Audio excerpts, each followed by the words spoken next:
Yun nga kasi style ni Senator Lacson, old style yon, yung may dossier ka, may hawak ka, tapos ililik mo through your other colleagues na, oh, eto mga hawak pagka nagkalaban or kaya makikipagkaibigan sa'yo, pero once na hindi kayo nag-agree, tututukan ka na. At ngayon, ako naman ang sinasampulan niya, di ba? So, may score yan eh. So, sinampulan niya si Jinggoy, sinampulan niya po si Senator Marcoleta, Senator Chis, Senator Joel. So, 2-all lang score. Eh, sabi niya, hindi. So, unahin natin si Alan Cayetano. Okay. So, ano nangyari? At bakit niya sinasabing humihingi ako ng ceasefire? So, nung simula siyang magsabi ng mga alegasyon, nakikinig lang ako. Sabi niya, may ghost. Di naman niya sinabi ko saan. So, syempre, sinabi ko lang, wala. O, tapos, inaraw-araw na niya ako. Tapos, totoo na nag-uusap-usap yung mga senador. At alam niya yon. At isang senador nagsabi sa akin, ako mahigit sa isa, Alan, hanggang saan to? Sabi ko, yung para sa bansa, kailangan lumabas yung totoo. But reasonable kami. At hindi kami papayag sa sinungaling, hindi kami papayag na kung saan-saan dinadala, di ba? Ang gusto lang namin, patas at lumabas yung totoo. Kasi gawin, pero nabulagan na naman ako sa post ni Senator Panfilo Lacson at sa kanyang mga bagong allegation. Having said that, tamang-tama naman kasi dahil meron na talaga akong mga i-report sa inyo. So, 3 pag-uusapan natin ngayon. Yung kung ano yung similarity sa SONA kontra SONA at ano din po yung kulang na kailangan doon sa SONA. Isang element lang to. Tapos meron pong na-receive from the Supreme Court. So gusto ko itong basahin sa inyo at gusto ko sanang hingin na pag-pray nyo. And then of course, tugon or pag-usapan po natin ang sinabi ni Senator Lacson today and also the past few days. No? Let's do it in a very sober manner. Niremind ako ng wife ko na may panahon na makipag-alaskahan. May panahon na whether you're playful or whether umiinit ang ulo, but sabi nga niya, people deserve, especially mga Tagigenyo, to know na nasa magandang kamay ang syudad ng Taguig, na pataas ng pataas ang antas ng kabuhayan sa Taguig, na hindi po kami nagtotolerate ng corruption at saka ng ghost projects or mga anomalya. Yan po man ay local, national government, yan po man ay private. No? Wala pong perfect, pero ang importante po ay yung kung pinapayagan ito o hindi. So let me start po by thanking God for this opportunity na makausap kayo directly. I thank God that kahit umiiba ang panahon, social media, ang kampihan ng bawat isa, I mentioned some of this sa Kontra SONA. If hindi nyo po napanood, nasa Facebook po natin, pakitignan nyo. I think it will also be on YouTube. So let's start po with the biblical principle that we've been talking about. Kung anong ating itatanim, yan ang ating aanihin. Again kung ano ang ating itatanim, yan ang ating aanihin. Ang common example na binibigay dyan, di ba? Hindi ka pwede magtanim ng buto o ng seed ng mangga, tapos ang gusto mo anihin ay santol. So sa isang bansa, hindi pwedeng bad governance. For example, kulang sa planning, wala kang planning sa mass transportation, yan ay maging mga bus lane o yung mga rapid bus systems, yan po ay maging mga trains, mga ferries, tayo archipelago, kaya yung RoRo napaka-importante. Pag hindi mo plinano yan, tapos magkagulo, traffic parate, baha parate, hindi mo pwedeng sabihin ngayon, ba't nagkaganon? Kasi ano ba ang tinanim natin? Kung ano tatanim natin, yan ang ating anihin. So, napaka-importante din malaman yung why, yung bakit, di ba? So, why do we have to talk about all of this? And why do we have to talk about yung allegations ni Senator Lacson? Siguro yung iba, meron pong ilan na kahit sa page natin na tumutulig sa akin, sa aming magkapatid, ni Senator Pia, at sabi, tumahimik na lang kayo. So, bakit po namin kailangan magsalita? You know, we all, when let me address myself to Christians, no? Whether, anuman ang church, no? Catholic, Aglipayan, evangelical churches, lahat ng Christian churches, no? I reference the Christian churches because alam ko yung prayer. Hindi ko alam yung prayer ng ibang religion. Although may curiosity din ako at pinapakinggan ko minsan. But, di ba sa lahat ng Christian, meron tinatawag na the Lord's Prayer o yung tinuro ng Panginoon Jesucristo. At may part doon na nagsasabing, your kingdom come here on earth as it is in heaven. So, ibig sabihin, may recognition tayo na ibang-iba po ang kingdom sa heaven at yung kingdom dito sa earth. Ibang-iba po kung ang Diyos natin ay tunay na Diyos kasi doon walang sakit, walang sinungaling, walang pagnanakaw, walang gutom, and kultura din yon. Pero sa ating bansa at sa kahit anong bansa sa buong mundo, stealing, cheating, lying, yung makaisa ka sa kapwa mo. So even in the best run countries, hindi rin po perfect, di ba?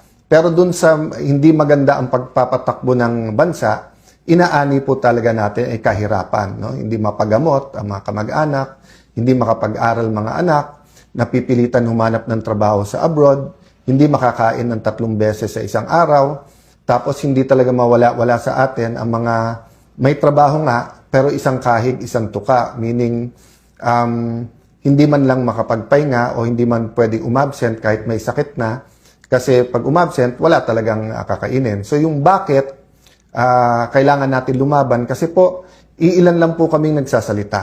At kahit naman po ako, nung hindi po ako yung front and center, iilan silang nagsasalita. At marami sa kanila ay kinukulong, kinakasuhan. Yung KKK, kung tawagin ko po, no, kuyog, tapos kaso, tapos kulong. At isa si Senator Lacson sa nagpapairal din nun. So makita po natin sa Blue Ribbon Committee, nung nag-umpisa kay Senator Marcoleta, maganda po yung umpisa. Pag take over ni Senator Lacson, biglang tinuro kay Senator Jinggoy, kay Senator Joel Villanueva, kay Senator Chis Escudero. At nung matuturo yung ibang senador, pero kakampi niya, parang medyo natigil doon. So, ganun din po, no? Nung una, kung saan-saan tinuturo, kung umaabot na sa mga sekretary, umaabot sa Malacanang, pero si Senator Lacson, hindi na dinala yung witness, siya na yung sumagot. On the record po lahat yan. At siya naman po, sinasagot niya yan. So, paano tayo humantong dito? So, dun pa muna po ako sa bakit. Pag wala na pong nagsalita at na-cover up po, to be fair to this administration, to be fair to President Marcos Jr., umuusad, may mga nakukulong, may investigasyon, may lumalabas. To be fair to Secretary Dizon, for example, iniikot niya yung mga lugar at pinabibilisan. Pero yung hinahanap natin na komprehensibo na lahat ng lugar at lahat ng kontrata, wala. Or bitin pa. And then you have, of course, people, hindi ko na sila isa-isayin, ayoko sila maging target, whether yan ay mga kongresista, yan ay mga progressive groups, yan po ay mga kolumnista, yan po ay mga matagal na sa politika or mga former secretaries ay nagsasalita. Talagang may tinitignan, may tinititigan, di ba? So there are much bigger contractors, especially if they're powerful or powerful contractors of the powerful people, na parang hindi tinitignan. Pero tignan nyo po, katulad sa akin, sa Taguig, after May 11, sinabi ko na po sa inyo, handa ako sa cost. Diba? Mahirap po, mahirap. Marami akong kinailangan sabihan na wag nyo ako alalahanin kung ako'y kasuhan nila o ikulong. Sana naman po walang patayan, sana po walang assassination plot, and I don't think naman na meron. Pero yung kaso at kulong, tinanggap na po namin yan, di ba? At marami nagsasabing, yung kaso ni Senator Marcoleta, wala yan, hindi totoo yan, never nagkaroon ng ganyan, na campaign donation, sasabihin plunder, tapos sinabi yan, sa mga nag-donate, like Mike Defensor, huwag kayong mag-alala, bailable yan, kasi hindi naman, porque nag-donate ka at siya na plunder, ikaw rin. Pero kita mo, nakakulong na sila ngayon, di ba? Sabi nga ni Senator Jinggoy, sa tamang panahon, di ba, yung ebidensya din ng hawak niya. So, mabigat po kung tingin nyo po hindi stressful, kung tingin nyo po kahit kami nakasmile na parang araw-araw, tinatanong namin sa sarili namin kailan magbabago, kailan po ang mahirap, hindi na kailangan isipin ang pagpapagamot sa kanilang mga anak. Kailan po ba yung mga probinsyang napabayaan ay magkakaroon din ng tren, ng internet. Yan po ipangarap natin lahat. Ang question, sinong tatayo, sinong lalaban, sinong magsasalita. Madali pong sabihin matapang pag nasa administrasyon. Senator Lacson ay never doubted na matapang. Pero katulad ngayon, kaya madaling magturo sa lahat, lahat na sa kanya eh. Lahat sa administrasyon, lahat kakampi niya eh. Di ba? So, ibig sabihin, magpalitan man kami ng akusasyon, hawak niya lahat. Sa akin, sinong tutulong, sinong may hawak ng dokumento na ilalabas. Pag pinail ko, halimbawa, libel, kasi kung ano-ano sinasabi, baka matanggal pa ang piskal eh, kapag ka-final nila, no? Yung kaso sa mga committees, I believe naman in the independence sa bawat isang mga senador, pero yun nga kasi style ni Senator Lacson, old style yon, yung may dossier ka, may hawak ka, tapos ililik mo through your other colleagues na, eto mga hawak pagka nagkalaban or kaya makikipagkaibigan sa'yo, pero once na hindi kayo nag-agree, tututukan ka na. At ngayon, ako naman ang sinasampulan niya, di ba? So, may score yan eh. So, sinampulan niya si Jinggoy, sinampulan niya po si Senator Marcoleta, Senator Chi, Senator Joel. So, 2-all lang score. So, syempre, medyo nagtatampo din si Senator Lacson. Ba't nagkaganon? Problema, di ba, nagkaroon ng coup sa Senate, nakaupo kami, 13, kailangan nila ng boto. So, now, ako naman po ang tinututukan niya. Sabi nung iba, Sen, siya lang po yun. Walang kilalaman ang Malacanang, wala yung iba. I don't really know, and I'll give Malacanang the benefit of the doubt. Of course, naging klaro sa amin na maraming bawal. Halimbawa, bawal maging Senate President ang opposition kasi gagalaw talaga ang lahat para ang makaupo ay kakampi nila. But so far naman, masasabi ko naman na very straightforward, honest, very, how do I put it, patas ang pagpapatakbo ni Senator Win. Of course, umangal kami sa impeachment dun sa presiding officer. Wala naman akong doubt maganda ang pagpapatakbo ni Senator Escudero. Ang question lang kung nasunod yung rules, di ba? So walang doubt po sa amin nung tinigil yung pagbibigay ng medical assistance kasi napakarami po tayong tinutulungan sa medical assistance. Nireport po sa akin na maraming project hindi napopondohan. DBM naman daw, hindi naman DPWH, pero dapat DPWH yung nagfa-follow up. At pag na-delay ito, hindi naman si Alan Cayetano magsasuffer. At hindi lang Tagigenyo kasi nga marami na pong dumadaan sa mga kalye ng Taguig na hindi po taga-Taguig. Ulitin ko po yun yung mga ibang projects po na sinasabi ni Senator Lacson, pinapakinabangan ng 100,000 tao yan. Yung ilan mga parks, pag Christmas lang po, 20,000-30,000. Yung daanan na isang sinasabi nila, dinadaanan ng mga galing Laguna papuntang Rizal. Alam nyo naman po, Arca South, BGC, whether mga kapitbahay namin sa Muntinlupa, Las Piñas, Makati, Pasig, Pateros ay dumadaan din dyan. So pag tinigil yung mga projects or binitin or hindi nilabas ang pondo, ang nagsasuffer dyan mga tao. Balita ko sa House din, maraming kongresista na hindi pumirma sa impeachment. Hindi ko alam for sure kasi hindi ko sila nakakausap. But yung ilan na nakakausap ko ay nagsabi nga na tigil yung kanilang pondo. So ang hiling na lang namin, so tanggap na namin yon. Marami kaming tanggap. Tanggap namin maging target, tanggap namin iimbestigahan kami, tanggap namin kakasuhan kami, tanggap namin na bawal na maging majority o Senate President, bawal yung ibang projects. But hiling namin, ang konstitusyon, ang constitutional processes ay respetuhin, di ba? Huwag nating isang tabi yung batas. So, sabi nga nila, sabi po ni Yusek Claire na wala ba akong faith sa korte? May faith ako sa korte. Tapos sabi niya, mag-abogado na lang ako para kila Senator Jinggoy, sila Senator Marcoleta. Hindi yun yung point eh. Wala naman choice ang korte pag may final. Pero ano ang fina-file? Kasi pag final mo non-bailable, katulad nito, baka matapos yung impeachment, hindi po participate si Senator Jinggoy, Senator Marcoleta. Napaka-importante nung kanilang participation. Special treatment daw pag sila'y nag-participate. Hindi po. Kasi unlike an MTC judge, an RTC judge, unlike sa Supreme Court, not sa Supreme Court, no, unlike Court of Appeals, Court of Tax Appeals na kung mag-isa lang yung judge, let's say sa RTC, pwede mo ilipat yung kaso na yun sa ibang branch. Sa Sandigan or CA, pagka hindi pumwede, nag-inhibit yung isang justice, may papalit na isang justice. Sa Supreme Court, of course, kung 15 sila lang. Pero kahit na mag-inhibit yung isa, may 14 ka pa. Pero sa impeachment po, 2/3 of all members. So as long as member pa rin sila, pag hindi po sila nag-attend, counted as acquitted yung boto nila. Pero hindi sila nakakapagtanong, hindi nila na-observe ang sagot ng witness ng bawat isa. Kaya nga sinasabing sui generis or one of a kind yung impeachment.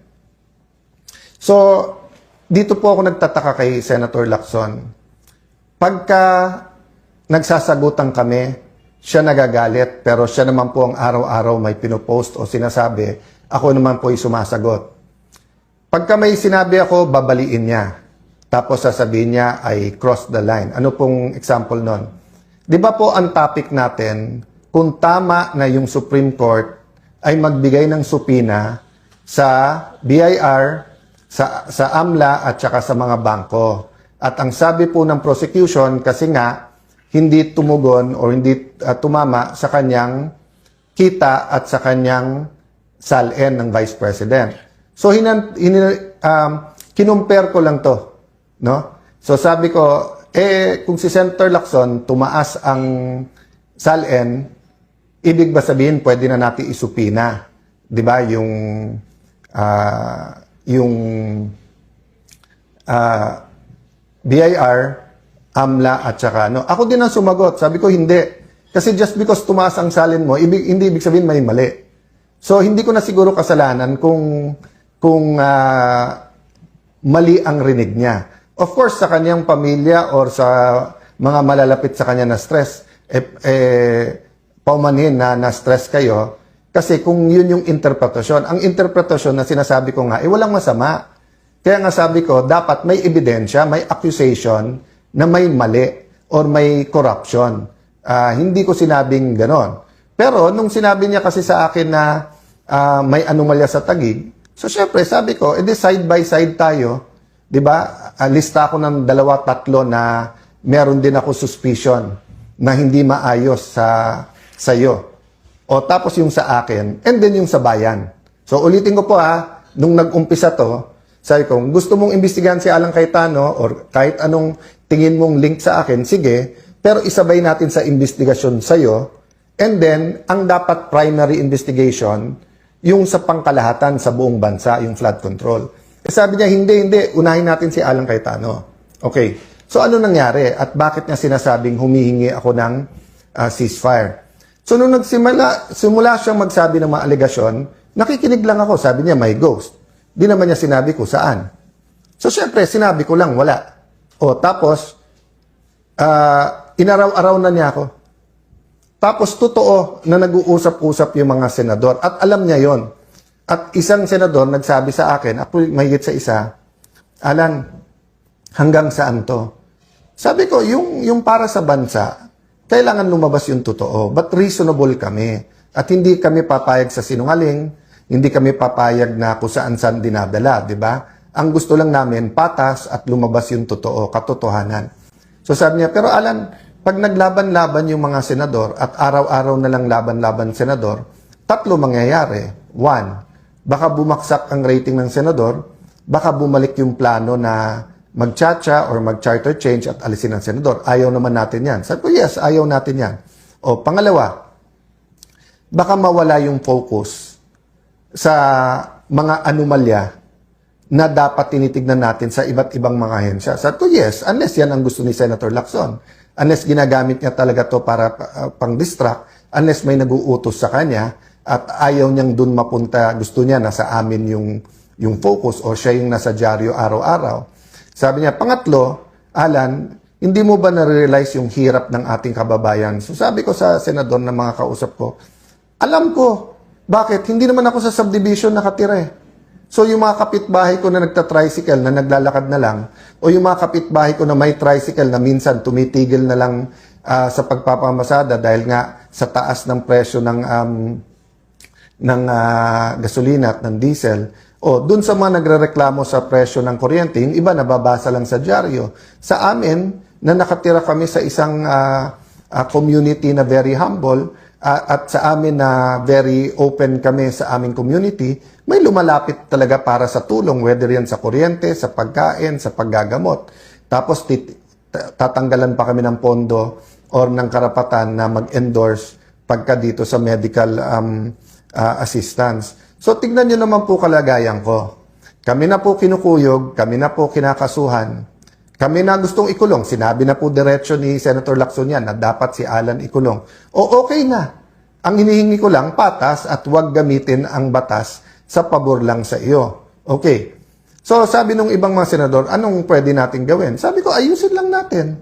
Diba? Imbestigahan ang dapat imbestigahan. Wala naman nagsasuggest ng kung ano-ano. Ang salitang ceasefire hindi po nanggaling sa akin. Tinanong ako ng isang senador na habang inaayos natin lahat, wala pa naman members yung ibang committee, habang hinihintay natin ang SONA, yung LEDAC, ano ba tingin mo, Alan? So, sabi ko, walang problema ako kung ano nasa harap ko, yun ang gagawin ko. Basta't pag may lumabas na ebidensya or may bagong issue, kailangan lumabas yung totoo. So, for example, sa kuryente, di ba? Yan po ba ay batas lang o meron talagang kumikita dyan? Yung presyo ng langis, yan po ba talaga ay dala lang po ng conflict sa Middle East o meron po talagang mga oil companies na nagte-take advantage? Kaya marami nagagalit sa akin. Kasi whether yan po ay online gaming, whether yan ay vape, hindi ako pwedeng tumahimik dyan. Bakit? Mas takot po ako sa Diyos kaso sa tao. Di ba? So syempre po, gusto ko na may tiwala sa akin ng tao. But if it's a choice between one audience, God, and pagmamahal ng tao, ang pipiliin ko pagmamahal ng Diyos. So blessing sa akin ng Panginoon na nandiyan kayo at sumusuporta at lalo kayong dumadami na nanonood dyan sa Facebook at sa YouTube at sa social media. Mamaya I'll go to talk about yung traditional media, no? So, nung ako'y tahimik, nagagalit si Senator. Nung ako'y nagsasalita, hindi naman araw-araw din yun eh. Sabi nila, araw-araw nagfe-Facebook. Tignan nyo po yung mga post ko. Hindi po araw-araw yun. I think it was 2024 or 2025 yung aking Cayetano in Action 365, no? At iba din mga topic natin doon. But ang point ko, nung ako'y nagsasalita, ang daldal ko daw, ang dakdak daw ng dakdak, kung ano-ano daw sinasabi, ano na nangyayari sa akin. Nung tumahimik naman ako, araw-araw may bago, baka guilty, hindi mapaliwanag.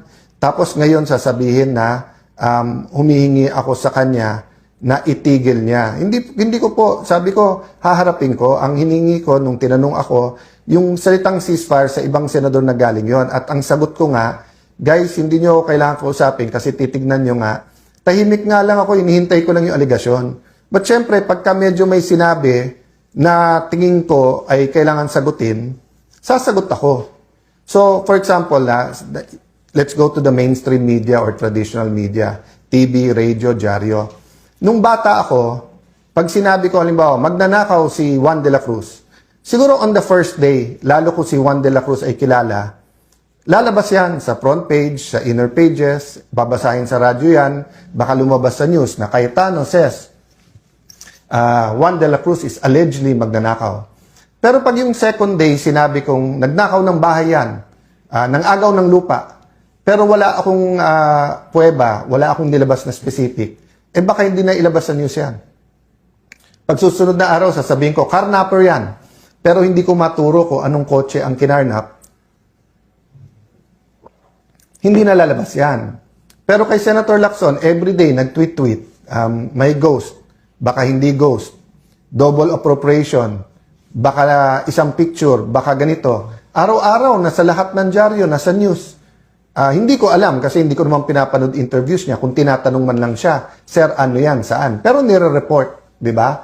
So, wag din magtaka yung mga kapatid nating sa traditional media, sa mainstream media, kung bakit mas marami ang may tiwala ngayon sa independent vloggers, kung bakit sa Facebook, YouTube na nanonood yung iba. Kasi nung araw, iba yung editorial standards, iba yung journalism, yung bigat. So, I mean, in general, nandiyan pa. Pero in my case, no, and in many cases, tignan nyo yung sinasabi ko, di ba?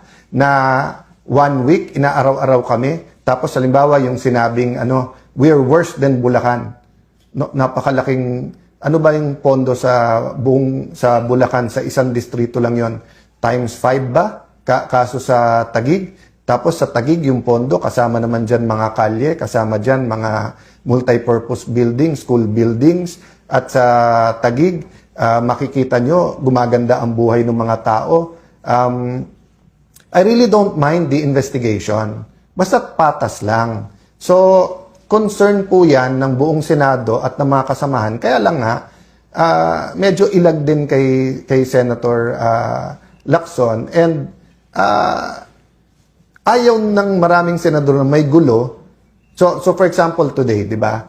Alam nyo po, hindi ko ka-close, hindi ko kasundo si Senator Erwin. Pero I support yung hearings niya sa Committee on Energy para mapababa ang presyo ng kuryente. Nag-privilege speech siya, hindi na ako nag-interpellate. Bakit? Baka matumbok niya eh. Pag natumbok niya, kahit hindi ko siya ka-close, at bumaba presyo ng kuryente, good for all of us. Di ba? So, hindi ko na po sinagot yung mga reasons kung maghihiring o wala. Kasi nga, marami pang pag-uusap. Ako mismo, hindi ko, without Senator Marcoleta, without Congressman Mike Defensor, I don't know sino pa yung mga witnesses na pwede. Marami ako alam, marami akong nakita. Pero hindi naman pwedeng ako mag-testify, lalo kung hindi ko hawak yung mga dokumento or nakita ko lang ito. Pero alam ko na marami pang dapat imbestigahan, di ba? So, ang point ko po mga kababayan, parang sala sa init, sala sa lamig ang gusto po ni Senator Lacson. Pag tumahimik, guilty na o umaareglo, etc. No? So, pwede ako either way. Pag sinabi ng mga senador, focus tayo sa ekonomiya, naghihirap mga tao, siguraduhin natin maganda takbo ng impeachment. Pag sinabing ilagay natin sa tamang timing yung hearing, to be fair to everyone, I think ang sinasabi, ano ang hihiring, ano timing ng hearing, etc. Walang nagsasabing, meron pa isa-isa na gustong i-cover up to. So, kung si Senator Lacson sinasabi niya, mali ako at hindi siya kasama sa cover up, itama niya yung daan.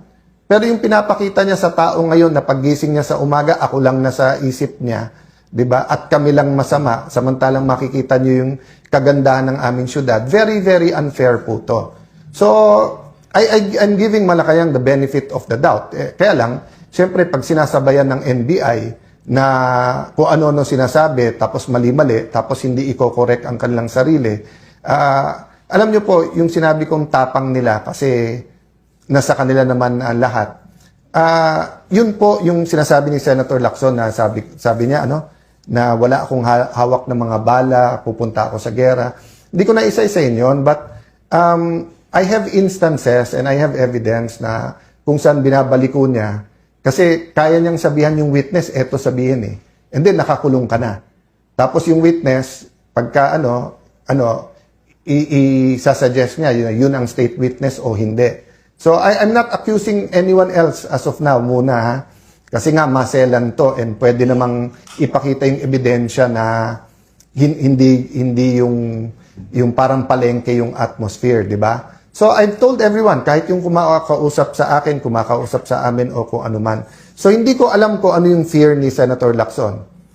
Ako'y tumahimik at sabi ko sa tamang venue at nasabi ko na po sa inyo dito po sa Facebook at uulitin ko, maraming katotohanan, next administration pa natin malalaman. Bakit po? Kasi yung atmosphere, yung mekanismo, yung batas, yung control din sa Senado, no, and sa ating buong bansa ay ibang-iba po ngayon, 'di ba? Pwede ba isabay-sabay? Oo, pero ayaw isabay-sabay. Ang gusto unahin lahat muna ng oposisyon. So, kung sasabihin pangulo para sa lahat, let's give him the benefit of the doubt, but nasa action wala sa salita 'di ba? So kung isa-isahin kami mga oposisyon, tapos sasabihin ni Senator Lacson, kita mo, hindi guilty, etc. Siya na lang namimili eh. Si Senator na lang Lacson na lang mamimili kung sino dapat kasuna o hindi. So kung final mo sa ombudsman, di pabayaan mo yung ombudsman mag-imbestiga at tignan natin. O kung gusto mo naman sa mga committee, iba't ibang committee sa Senado, basta patas. Ilabas ko rin yung alam ko whether sa'yo or kung paano mo tinatakot yung ibang mga senador. So, napakarami nito guys at siguro bukas or Saturday na yung sa kontra zona-zona. Ano lang, konting teaser lang. Ang tingin kong kailangan talaga natin is a common vision. No? So, hindi ko sasabihin sa zona lang. Sasabihin ko pati sa kontra zona. Aside from the preamble, how do we articulate a vision that everyone can come behind? But anong similarity ng zona at kontra zona? At I think this week, sa Monday, Tuesday, mga congressman naman sa opposition ang magkokontra zona, papanuorin ko rin yan. Mahirap lang dahil sabay-sabay sa Senate. I think ang magiging common theme, yung hirap ng nararamdaman ng ating mga kababayan. Kahit maganda ang trabaho ng ating mga OFW, kahit po medyo gumanda na ang negosyo ng iba nating kababayan, ang common word po ngayon ay mahirap. May konting common question, may pag-asa pa ba? Ang sagot dyan parati meron. Kasi kung sa Panginoon tayo aasa, meron talagang pag-asa. Let me close by reading this. I was looking for sabi ko nga yung biblical principle, 'di ba? Kung anong itatanim, yan ang aanihin. But I was really praying. I was asking God, asking the Lord Holy Spirit to lead us. Dinala niya ako dito sa Psalm 9:17 and 18. Sabi sa Psalm 9:17-18, "The wicked will go down to the grave. This is the fate of all nations who ignore God. But the needy will not be ignored forever. The hopes of the poor will not always be crushed."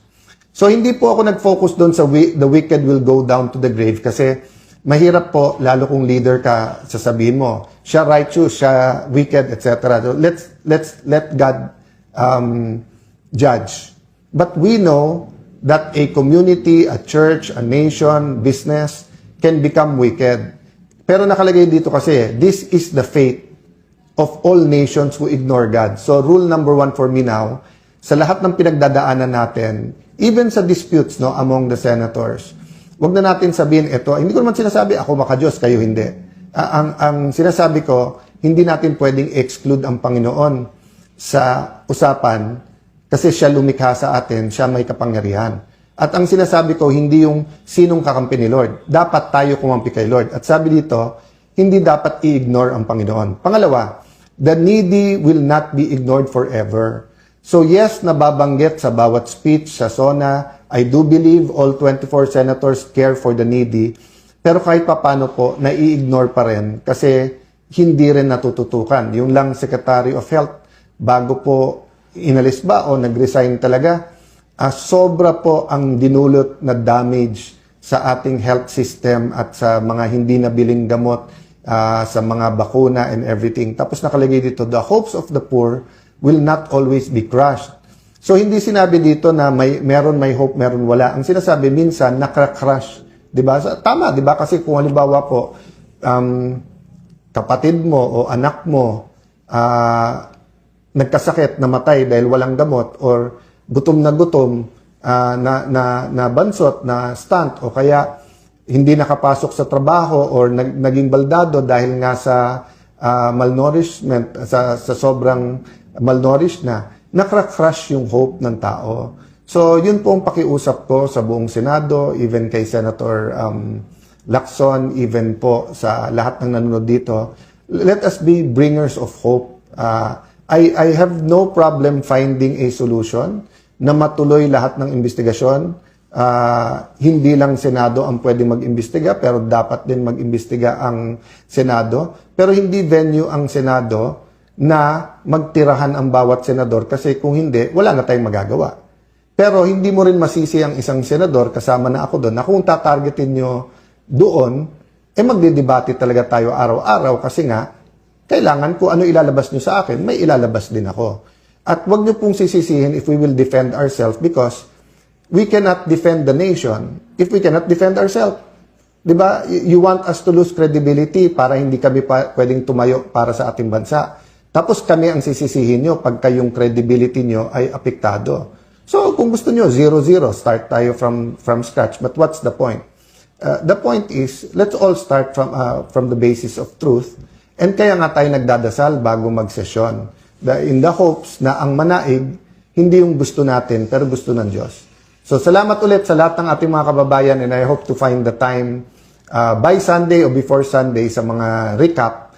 And pasensya na po kayo kung ang laman parati ng news ay bangayan ng mga senador rather than yung napaka-importante na unang pangangailangan ng ating mga kababayan. Lastly, sa mga senador na nag-a-act ng peacemakers, blessed are the peacemakers. So, ang Diyos na ang maggantimpala sa inyo. So, kung nami-misinterpret ang sinasabi nyo at nagagamit sa mali ang word na ceasefire o ilagay natin sa tama, mga kasama, ibang-iba po ang areglo ang ceasefire yung sa sinasabi. So, ang sinasabi lang, ilagay natin sa tama para hindi maantala ang trabaho. Diba? So, ito magandang example. Diba sabi ng isang senador, pwede ba kapag iba ang pag-uusapan, wag na dito sa impeachment court. Tapos sabi ni Senator Escudero, dahil meron naman sesyon, doon natin i-bring up sa sesyon. So, hindi sinabing wag. Hindi sinabing walang karapatan, hindi sinabing ceasefire. Ang sinabi lang, ilagay natin sa ayos. At siguro, doon na misinterpret ni Senator Lacson na sinabing, ang feeling niya, nagsasabing tumahimik ka na. Wala po, kahit kami hindi namin hiningi na tumahimik na. Ang sinasabi lang namin, gawing specific yung allegation, ilagay sa tama. Pero yung araw-araw na general allegation, it's unfair to everyone. No? God bless you guys. Magandang hapon sa inyo.